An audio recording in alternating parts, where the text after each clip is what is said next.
Welcome back to Tully Television, everyone. And today we're going to be getting into the season slash series finale of Book of Boba Fett. Uh, Episode 7, In the Name of Honor. But before we get into all that, I want to say thank you for stopping by. Subscribing, liking, commenting, hitting all of that bell notification, all that beautiful YouTube stuff. I want to appreciate you and thank all of you guys who have been doing that. It's much appreciated. Welcome everyone, new fans, old fans. I hope that if you have yet to subscribe, that today is the day you hit that bar down below. But let's get into Book of Boba Fett, Episode 7, In the Name of Honor. Written by Jon Favreau and Noah Clore.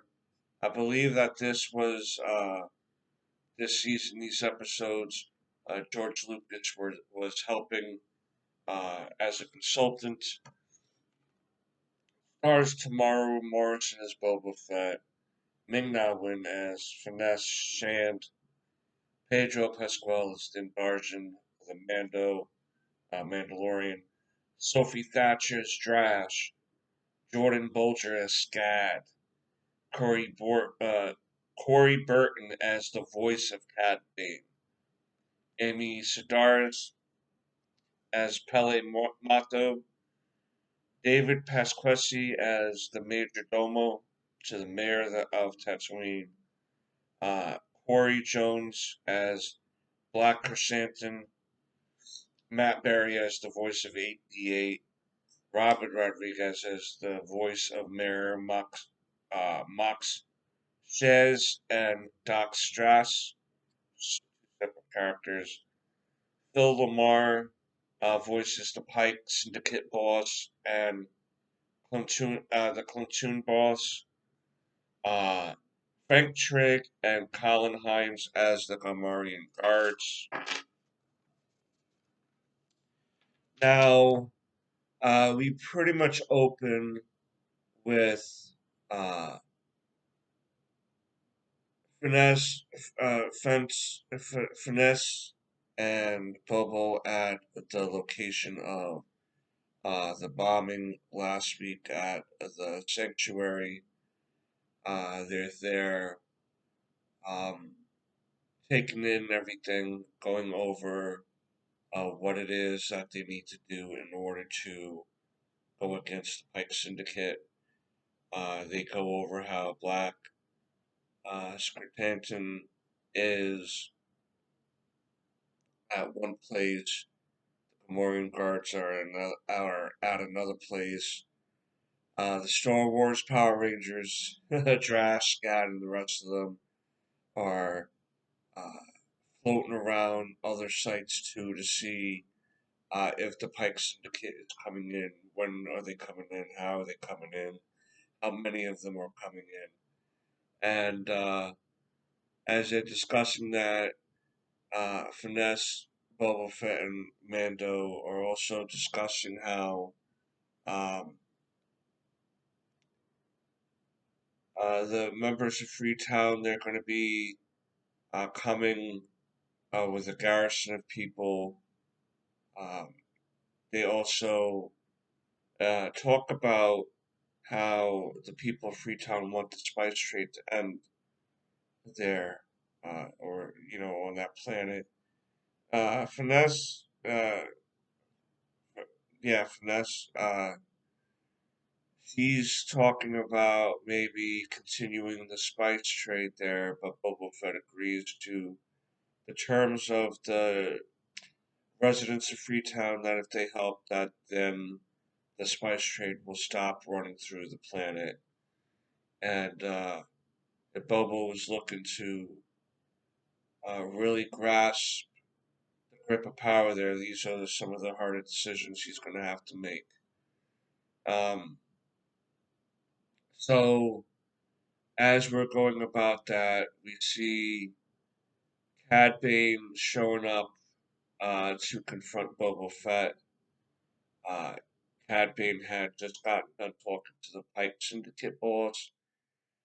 They revealed that it was them that killed the Tusken Raider village and made it look like the Cycle Gang from back in the first couple of episodes. Uh, Cad Bane mentions this to Boba Fett.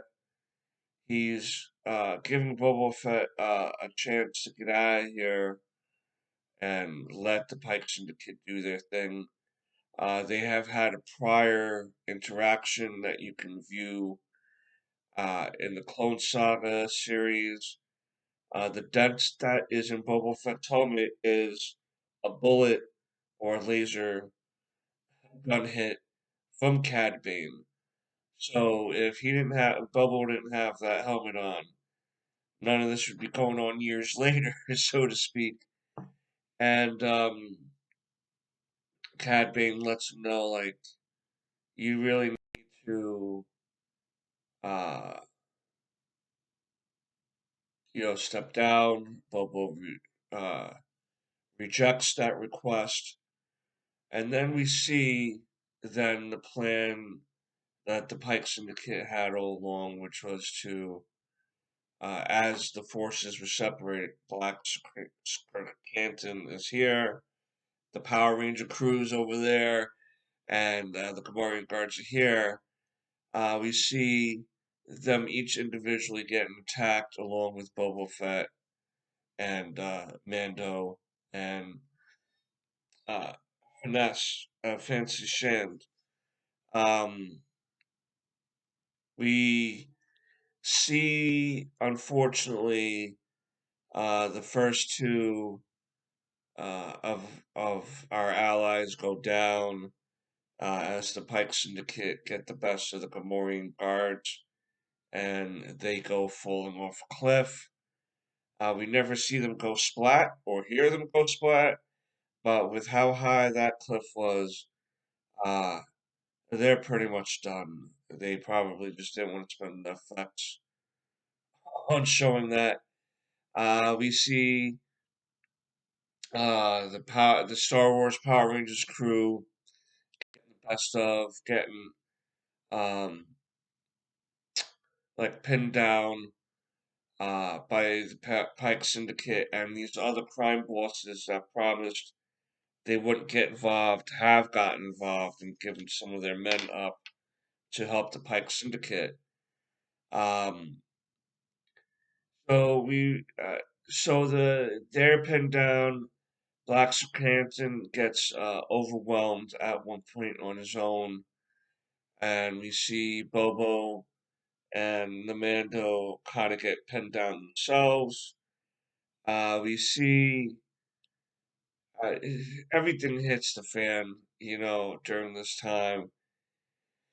We see an X-Wing showing up to Pelimoto's place, and in the X-Wing is Grogu. He made the decision to come back to the Mandalorian. R2D2 helped fly him back to Tatooine to drop him off to the Mandalorian. Pelimoto decided to bring him in, Grogu in. She didn't know what was going on at this point. Um,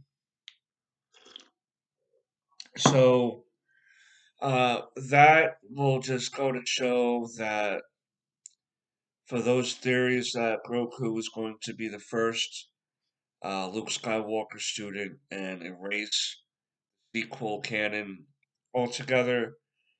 That's not happening, at least with this series, it's not happening.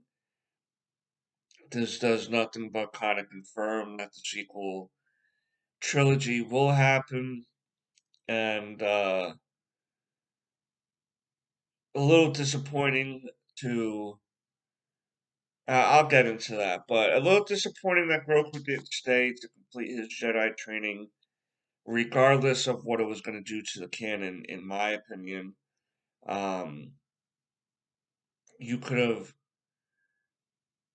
however, Star Wars wanted to portray their properties after this series, they could have done. They're in charge.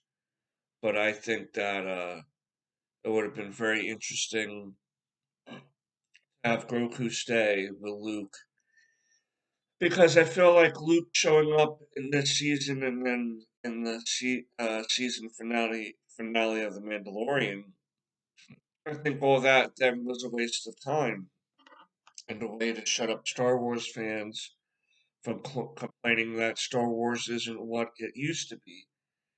He thought that if you pulled out a computer generated Luke Skywalker and have Mark Hamill voice him, that we would forget about the shortcomings of Star Wars. And unfortunately, this decision only reflected the shortcomings of Star Wars even more predominantly.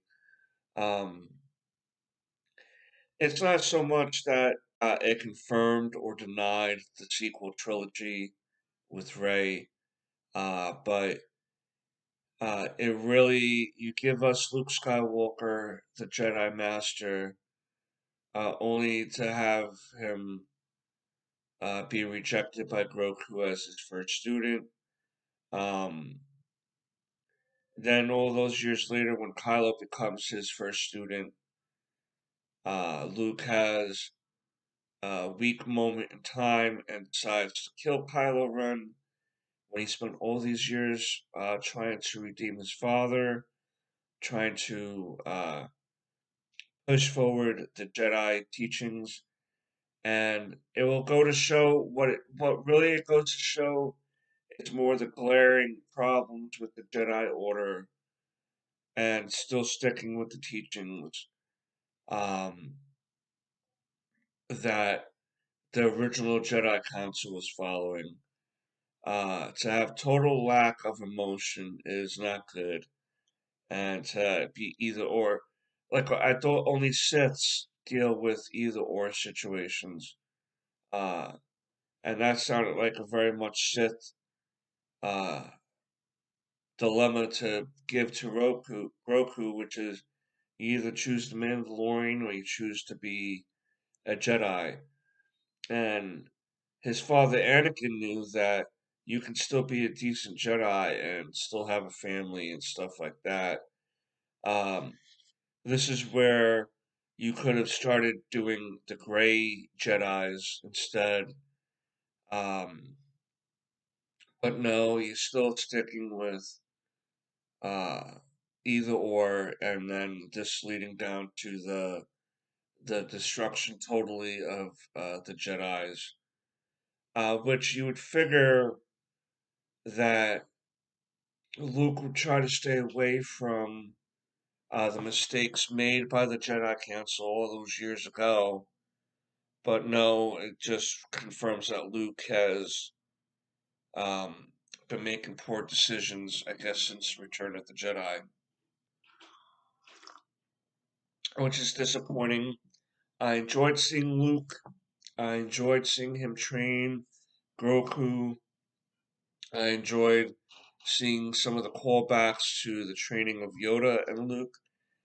But I think this was just thrown to us to keep some of us appeased and not ask questions. I believe that the episodes involving The Mandalorian were really meant for the Mandalorian season premiere. But because Boba Fett was getting beat up in the ratings and in reviews, I think that what Disney Star Wars decided to do was move up the Mandalorian season premiere to appear in the Book of Boba Fett season as as a filler story, so to speak. And now they kind of have to rewrite. They had to rewrite the Book of Boba Fett the last few episodes. Now they're going to have to probably rewrite how they're going to open up the Mandalorian season three. Um, because I really think with how people were uh, receiving the Book of Boba Fett as a show, there was a lot of disappointment there. It did not feel as if it was the Boba Fett uh, of the old that captured our imagination, that made us aware of how much of a badass he is. And yeah, I kind of started getting hope a little bit in the series, and then I realized that uh, this series was not what I was expecting it to be. And it doesn't make it a bad show. It doesn't make it a bad series. It doesn't make it a bad take on the characters, but um, I'm starting to firmly believe that even with Jon Favreau and Dave Filoni in charge, it's still going to be Disney calling the shots. Um, so I really wonder how much of the problems with the sequel trilogy was really on Kathleen Kennedy's head as opposed to Disney's head. But at the same time, if you're this much of behind the art, you should really be trying to stick to certain things and try to uh, keep the certain things coming forward. But I guess Jon Favreau and Dave Filoni don't even have that power over Disney to, or they really thought that this was the way to go. This is the way. We see our guys getting basically cornered and pinned. Then we finally get the garrison from Freetown to come rolling in, and we get Finesse to go help the Power Rangers, Star Wars Power Rangers, and then we see Black Skirtanton making his way back to Mosespa, where everyone is at, where the bombing took place. Um, Now we're making everybody get on their heels. It seems like we're picking up steam to win this against the Pyke Syndicates. Then we see these two huge, what they call scorpion droids come in, and it reminds me of the droids in the Phantom Menace. I'm not sure if they're the same droids or not, but with the force field and they're coming after you. Um, they're dealing with those, and uh, Mando and Boba Fett are trying to fight one of them, as the garrison and other people fighting the other one. Uh, Nothing is working. Rockets, flamethrowers. Uh, Mando took out the dark saber, and that didn't work against them. So it's really hard to defeat these scorpion droids. Boba Fett gets an idea. He jetpacks his way over to the palace. Uh, and the only reason why I'm assuming it's the palace is because when he comes back, uh, that would be the only place where to go get it, is he comes back with the baby Rancor. Um, they wind up, the fight between the Rancor and the Scorpion droid was pretty good. The effects, I will say the one thing about this finale is that the special effects were really good. The Rancor looked great with it scaling buildings and tossing people and this and that and eating people. It really that was one of the spotlights of this particular episode was the baby Rancor going crazy. We finally get a way for Mando to get in with the dark saber and slice up the droid. We come to our other group of people, the garrison from Freetown, the Star Wars Power Rangers, Black Skirtanton.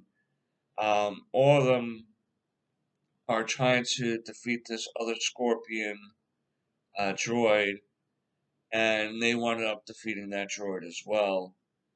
And pretty much the last person standing because they seem to have went through the Pyke Syndicate army, which didn't seem to be a whole lot of people at the end of the day. If you're preparing for war, um, you would think there would be more soldiers to speak of. But no, the Scorpion droids are done, the Pyke Syndicate members are done, Boba Fett and Cad Bane have one last standoff. Cad Bane is calling Boba Fett weak, and even at his old age, he's still quicker than Boba Fett. And because Cad Bane had trained Boba Fett in certain ways, especially the ways of the bounty hunting, so they definitely know each other pretty intimately. And like I said, even had a prior duel to where that helmet saved Boba Fett. Because if it wasn't for that helmet, um, he would have been Nito. But at the end, when Boba Fett is unmasked, unhelmeted, and Cad Bane is standing ahead over him, which I don't know why he didn't just kill him right then and there. We see the lessons taught by the Tusken Raiders in their fighting style with the stick come back to play with Boba Fett taking down Cad Bane and killing Cad Bane himself. Um, the day is won. The Rancor is still on the rampage, though. Uh, Mando, Boba Fett lost control of him. But here comes little Grogu to put him to sleep, and it was such an effort for him that he curled up and fell asleep next to him. Oh, baby Rancor and baby Yoda sleeping together. That should be a show within itself. Bedtime with Rancor and Grogu. Um, so the good guys win. So our guys win the day. The Pyke Syndicate's off Tatooine. Cad Bane is done to cause no more problems. The Rancor will be transported back to Jabba's palace, or I should say Bobo's palace, and Bobo now is in control of um, Tatooine. We also get one of the last scenes is Finesse Shand, Ming Na Wen's character, finally getting her hands on the leader of the Pyke Syndicate and the mayor. Um, she kills them all, uh, and the other crime lords that were there that went against them. She winds up killing them all as to not have any more retaliation come their way. Um, we see her and Boba Fett walking through town, and everyone's nodding, giving props to Boba Fett as they're cleaning up the mess. Pelimoto and the mayor's Mojodomo, the guy with the tails on the head, uh, those two characters seem to have been getting along during the end of that episode. So I wonder if they'll wind up getting together because she seems to be quite smitten with him. Calling him tailhead, but in an affectionate way. You know what I mean? Where it's like that was her way of flirting. So I'd be curious to see in the Mandalorian season 3 if they wind up uh, getting together or something like that. Because that Major Domo was a pretty interesting character. He was such a groveler, like such an ass kisser throughout the season. Uh, so he a little bit of comedic relief at that. Um, and then one of the last scenes we see is the Mandalorian uh, taking off for Grogu, and Grogu banging on his little window so the Mando can go into hyperspace, and they both go, "Wah!" And then that's pretty much where it ends. Um, yeah, the things I liked the most was the special effects. Um, I just was not. I was disappointed with certain things. Um, I was disappointed that Boba Fett kind of seemed like a side character in his own show. I kind of feel like um, we're really not building characters, only regurgitating some of the things that are working. Like, what if you make a Star Wars show and it starts failing? What is it going to be? A Mandalorian and Grogu special guest star to come, and and then it's going to be, oh, because that can only work so far. You know what I mean? To keep going back to the well with Baby Yoda, Grogu, and the Mandalorian as the lone cub samurai story. Again, that can only work so much. You know, at some point, when will Grogu start talking? You know, uh, so yeah, I kind of wasn't really big on that. Boba wasn't really a big part of his own story. He kind of was a different Boba Fett, and we've seen the growth of that Boba Fett, and didn't really get any of that Boba Fett that we knew from before. Um, seemed like he was trying to throughout the series say he was like that because of the people he was working for, but I don't know. It just didn't. It was an okay series for a Star Wars series.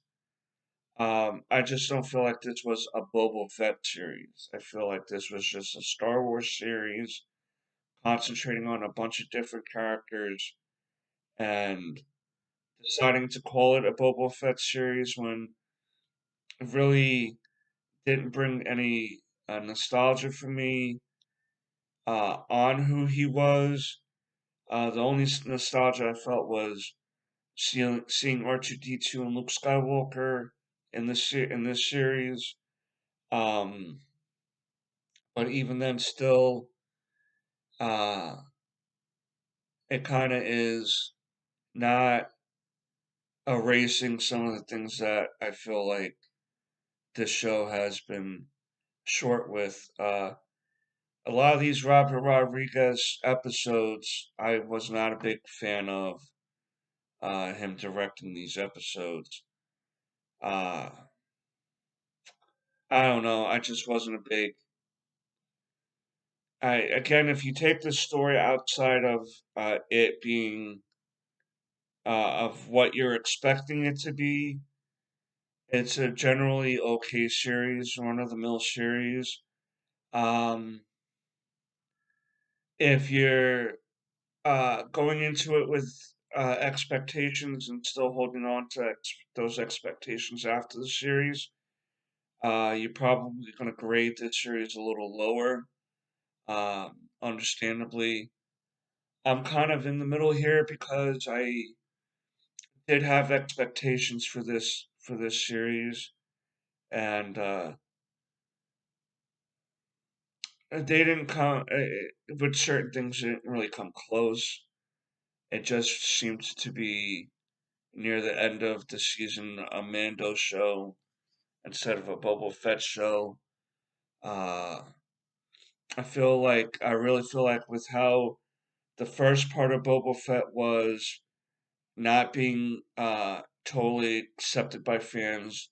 They brought the Mandalorian, Din Djarin, and Grogu back. They thought by trotting out Luke and Ahsoka again, that we would get hyped up again. But you can only show us so many things before we get tired and we get trained to not care. Uh, the next time I see Luke Skywalker in the Star Wars series, I may not be as hyped as I was at the end of season 2 of Mandalorian or here in the book of Boba Fett. Um, next time I see Luke, it may not do anything for me because those consequences from the end of season two are not resolved before season three even begins, and that's dumb to me. Like we didn't see any real consequence of Grogu and Din Djarin being separated from each other. It should have lasted a full season. Uh, them being so close to meeting up again, but not, and have that last for full season until near the end of that season three, where Roku may sense that Mando needs help and he'll show up.